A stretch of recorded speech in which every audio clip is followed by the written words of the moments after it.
Welcome to the 121st installment of Ear to the Ground, the Land Stewardship Project's audio podcast on family farming, sustainable agriculture, local food systems, and local democracy. I'm Brian DeVore, editor of the Land Stewardship Letter. Jay Fear, Gabe Brown, Christine Nichols, and Joshua Dukart believe that when it comes to farming, we've come to accept that our soil is a degraded resource, something that will always need to be propped up with chemicals and physical structures such as terraces and grassy waterways to keep it productive enough to produce a decent crop. Such a band-aid approach to managing the soil may produce food for the foreseeable future, but it's not sustainable in the long term. The ability of soil's billions of organisms to cook up their own fertility is diminishing under such an artificial system, which has led to a vicious cycle where our humus has become increasingly dependent on inputs and extreme conservation measures. It doesn't have to be this way. Fear and his colleagues are part of an extraordinary team of farmers, scientists, and natural resource professionals who are working together in south-central North Dakota to not just keep soil from being eroded away, but to go one step further. The team, which is based in the Burleigh County Soil and Water Conservation District, is proving that diverse farming systems based on cover crop cocktails that include as many as 20 species, mob grazing, and minimum tillage can make it possible to improve soil quality and thus provide it the tools to build its own fertility.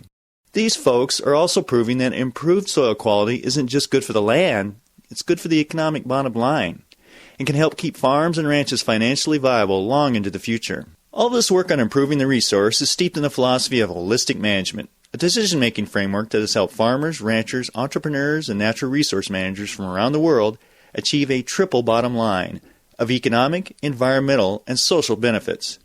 This framework is built upon the idea that all human goals are fundamentally dependent upon the proper functioning of the ecosystem processes that support life on this planet: water cycling, mineral cycling, energy flow, and community dynamics.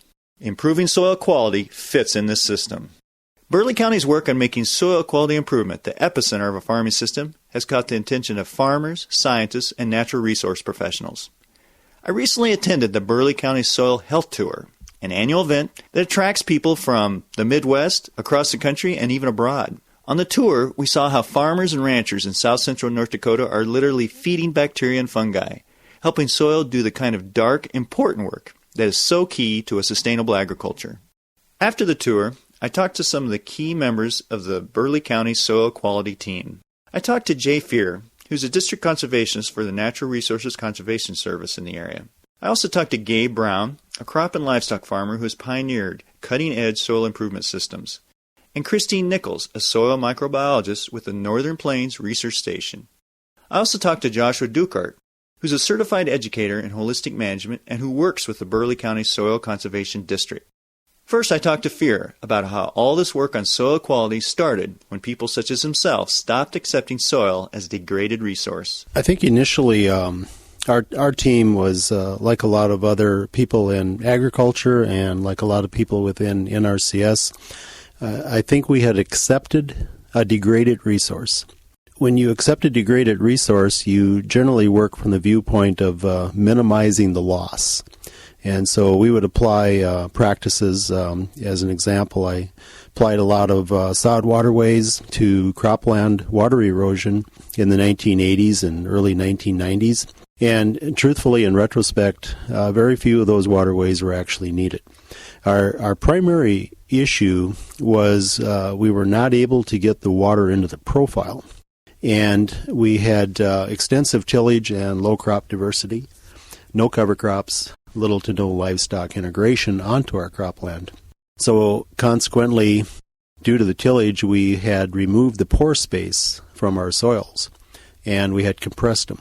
And that made it very difficult for the water to find its way into the profile and made it very difficult to increase the water holding capacity, for instance, in a 4-foot profile. As we went down this road of soil health, we started to discover more and more that soil health meant restoring the full function of the soil and restoring the water cycle and the nutrient cycle. And all of these things started to come to play. And then we found, of course, that we could go ahead and put the pore space back in the soil. Then we found we could improve the infiltration dramatically by doing this. And as we increased the crop diversity, we found that the soils responded again in kind. Soil organic matter levels had a slow upward trend to them. And I think then at the same time, we started to place the grazing systems onto the land. We went from season-long grazing to 2, 3, 4 pasture systems. And then on the cropland, we started to use the cover crop combinations in 2006. And we started expanding our amount of pastures on the rangeland. So these things were happening simultaneously on the cropland and the rangeland, until they kind of evolved to where we're at today, where we have grazing systems. It's not uncommon for us to have a 15 or 20 pasture system in place with high recovery time. And it isn't uncommon for our cropland farmers to be using all 4 crop types in their annual crop rotation, and at the same time bringing in cover crops to extend the sunlight harvest. Because we used to terminate all sunlight harvest at harvest time. So there was no green plant, no live root after harvest. Now we look at it more from the viewpoint of how do we harvest more sunlight. And that sunlight, of course, going through the plant, evolving to the soil, ultimately results in more carbon in the soil. And carbon is the currency of exchange. So all of these things kind of came out of failure in a way, because we had so accepted a degraded resource. And as we started to evolve out of that and learn that we could actually improve soil health, bring back the functioning soil, it got very exciting. And as we went down that road, this whole county, the farmers, the ranchers, the soil district employees, the NRCS employees, the soil district supervisors, we kind of went down it together as one team. It got excited, and we fed off of each other and learned from each other. Next, I talked to Gabe Brown, who gave me a tour of his farm near Bismarck. He described how it was actually a series of crop failures that led him to move beyond his conventional system and develop an innovative system that integrates conservation tillage, diverse cover cropping, and mob grazing. And we purchased this operation in 1991, farmed conventionally for 2 years. Then in 1993, I had a good friend in the northern part of the state who convinced me. We thought at that time our limiting factor was mainly moisture and somewhat time. So he convinced me to go no-till. So we sold all of our tillage equipment and bought a no-till drill. Went 100% no-till then in 1993, spring of 94. We bought it during the winter of 93, 94. That was first couple of years. We were primarily still raising mostly small grains, and crops were good. And I thought, this no-till really works. We did diversify a little bit, added field peas in 1994. Then 1995 came along. Our main crop was spring wheat. We had 1,200 acres of spring wheat in. The day before we were going to start combining, we lost 100% of our crop to hail. And we had no crop insurance because it just never hailed on this place. It had only hailed once the previous 35 years in just a small amount. So we lost all of our crop income that year except for the peas, which we had already combined, and that was pretty difficult on a young family starting out. 1996 came along, and we liked that we had the peas combined, so we seeded peas again, and the banker stuck with us. We paid back some interest, but we weren't able to pay back all the operating. So he was a little more hesitant to loan us a large sum of money for inputs, but we started to diversify a little more, put in a few different crops, but we were primarily wheat, because what do you do with hailed out wheat ground? You seed wheat again. 1996, we lost 100% of our crop to hail again, so that really made things difficult financial-wise. But we did start to see some good happening with the soil from the standpoint of the wheat that followed the peas looked healthier up until the point it was hailed out. So 1997 came along. We started to diversify even more. We had added corn to the rotation, put that in, and seeded some alfalfa acres because we could no longer borrow money for inputs. But 1997 was a very dry year, and nobody combined anything. It was a total crop failure. So we had 3 crop failures in a row. We did start doing some work then on once we did get some rain later in the fall. We were seeding some winter triticale and mixed hairy vetch with it. So I started during those 3 years doing a little bit of the groundwork of at that time I didn't realize they were called cover crops. I was just trying to get feed for the livestock together. So we started doing some other things. 1998 came along, and by then, 3 years of crop failure, things were really tough. Couldn't borrow the inputs, so we were planting more legumes and crops that we didn't have to put a large amount of inputs in. But 1998, we lost 80% of our crop to hail. So we had 4 crop failures in a row, and I tell people today that was absolutely the best thing that could have happened to me and my family, because we wouldn't be where we're at today on our operation if it wasn't for the adversity that we had in those 4 years, because adversity drives change. We see how nature is reacting to the limiting factors we've put on her, and then adjust accordingly. We tend to kind of let nature dictate to us the things we're going to do. For instance, this past year, it was a real open winter, not a lot of snow, and so we were shorter on moisture since the snow plays such a important part of our moisture in this part of the state. So because of that, some of the crops and cover crops we planted were species and varieties that need less moisture.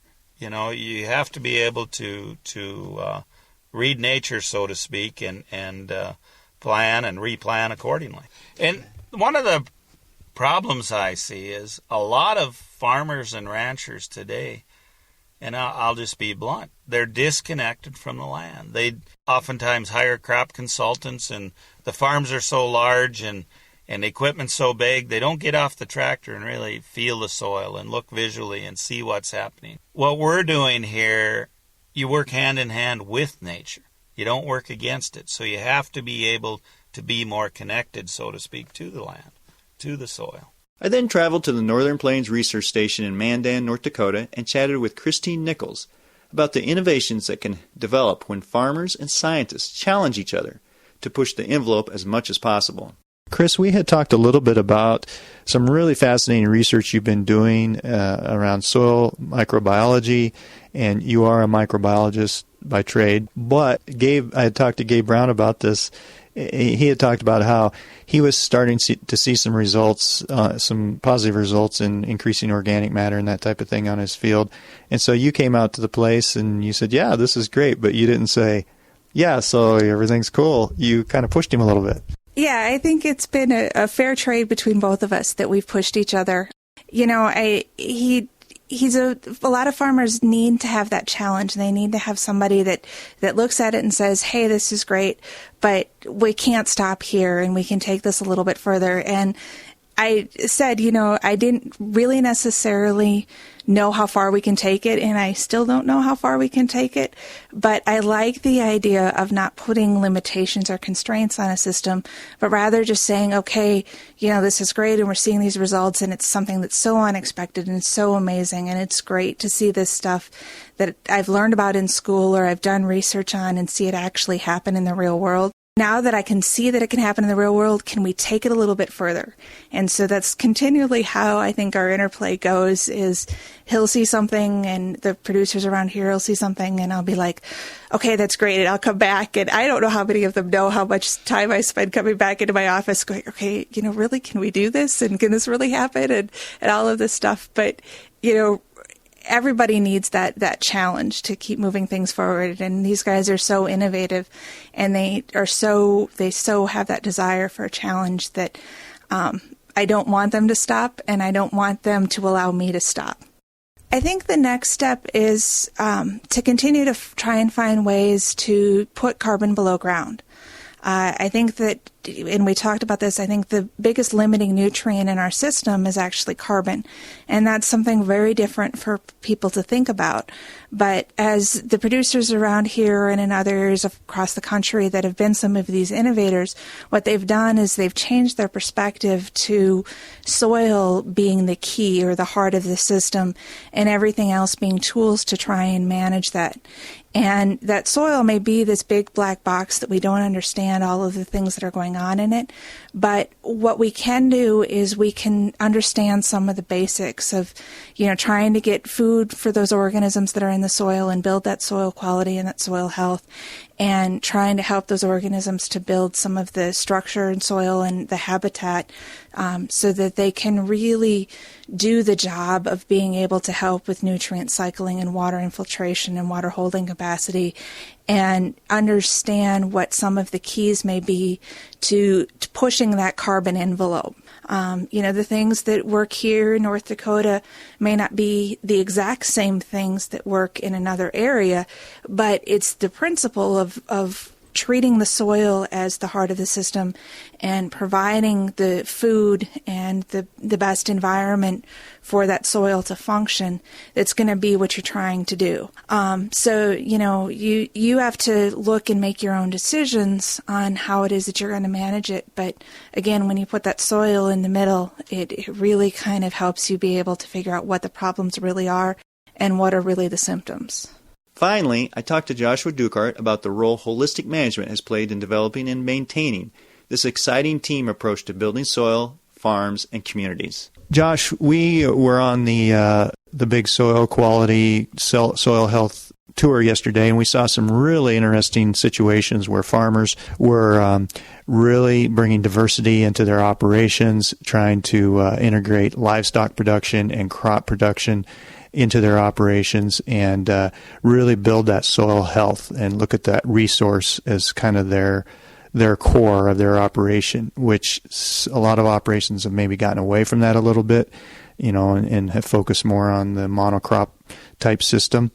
And it was really exciting to see how that they were able to maybe look at something like a cover crop and realize, well, I'm not going to get immediate financial benefit from this, but it's an investment in the future of the farm. It's an investment in the resource in the long term, and maybe an investment kind of in my long-term ability to be sustainable on this operation and in the community. You had talked a little bit at the end of the tour about you get a chance to visit with a lot of farmers and to see the kinds of things that they're doing, talk to them a little bit about some of the frustrations they have and the barriers. And you had talked a little bit about how what's key is looking at the bigger picture and kind of taking a holistic view of what's going on, trying to figure out a way that you're not just trying to go from season to season and look at, okay, what's going to be our payout from this cash crop? Well, I think just the way you stated it was very important, that so many of the things that these gentlemen did in their families on the tour yesterday evening, and so many that are doing it in the county and across the country, is they truly are treating it like an investment. And as we all know, most of the things that we invest in, there's not necessarily an immediate return. The return comes later and hopefully comes consistently throughout the future and hopefully gets better over time. And when we start looking at soil health and we start looking at, quite honestly, the bigger picture, I think investments is a very important part of what we need to do and need to be looking at in farming and ranching. With the soil resource being kind of the foundation to everything that we do and providing basically the baseline for everything that we grow in terms of food, we need to treat that as a very important factor and member of the team almost as we proceed forward. And this isn't just for the current generation, but for past generations and how they operated, but probably more importantly for future generations. With the opportunity to get on a lot of different farms and ranches any given year, I have seen a number of different approaches, and there's no one recipe that works for any, or that works for everyone, I should say. Kind of the unique, customized approach to each one as they have set goals, as they have learned more about what nature can offer and how we can team with her in our movement to not only produce food, but to make a profit, to have a certain quality of life that we desire, and to put all of that into perspective. Now, the bigger picture to me means a little bit of looking at the model. And an analogy is being able to look at the forest first before we concentrate on any one individual tree. The problem is that so much of the information that we receive and so much of what's advertised and just human nature in general is that we can really focus in on one tree. Maybe it's something that we really like, maybe it's something that we consider really important, but we can never take our focus off of the bigger picture because we truly need to be effective in the things that we do first. Then we can start looking at trying to become efficient at those things. But quite honestly, if we become efficient too quickly on the wrong things, we just go where we don't want to go that much quicker. So the big picture to me has a lot to do with the model that we follow, and the holistic model has proven time after time to be very, very effective, has helped get family members and business team members on the same page, helping them all pulling in the same direction. And it's just simply amazing how many operations have gone from being fairly fragile situations to being very stable situations when they find the balance of finances, biology, and the ecological portion of their landscape, but also very much the social aspect and valuable relationships. Well, I think there's a number of different variables that have played into this, and one of those is definitely their ability to build in management flexibility. And I've heard this time and time again with producers as they've gone down this road, is that once they're into it a few years, as they've focused on soil health, as they've started to manage more holistically, is now they talk about when nature or markets or conditions throw them a curveball, they automatically can jump to plan B or C or D. And they have that management flexibility, and they feel very good about that. Now, that's not to say that they don't have to do their homework and they don't have to study up and pay attention, but they are able to know that they have options available to them, and that's what takes a lot of the risk out of this. The other thing is that a number of these producers have really taken ownership of the low input, low cost type approach, meaning that so much of what we do is not limited by the amount of money that we have or the amount of technology that they have, but it's limited only by the creativity that these people have. And that has grown a lot, I believe, in the last decade or more.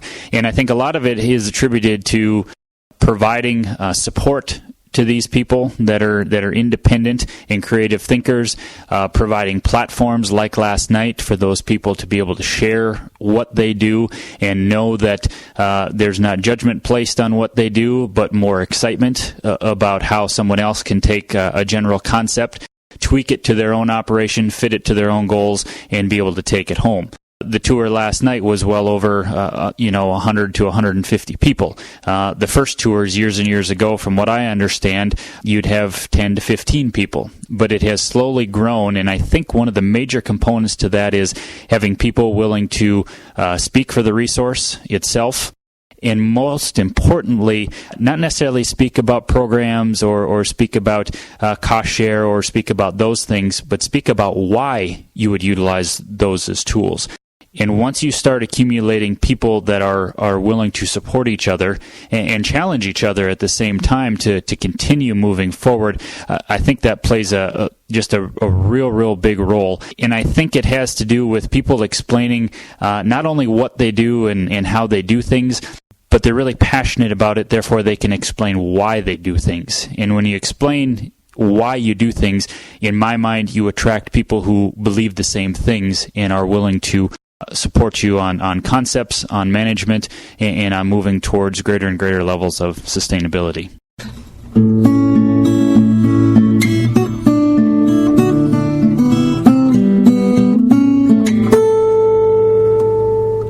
For more information on Burleigh County's work in improving soil quality, See www.landstewardshipproject.org and search the keywords soil quality and Burleigh County. Burleigh County is spelled Burleigh.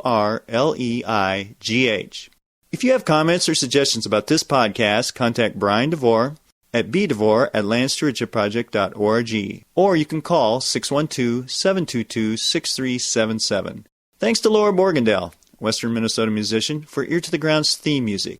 And a special thank you to all of Land Stewardship Project's members who make initiatives such as this podcast possible. If you're not a member, visit landstewardshipproject.org to learn how you can support LSP. Thanks for listening.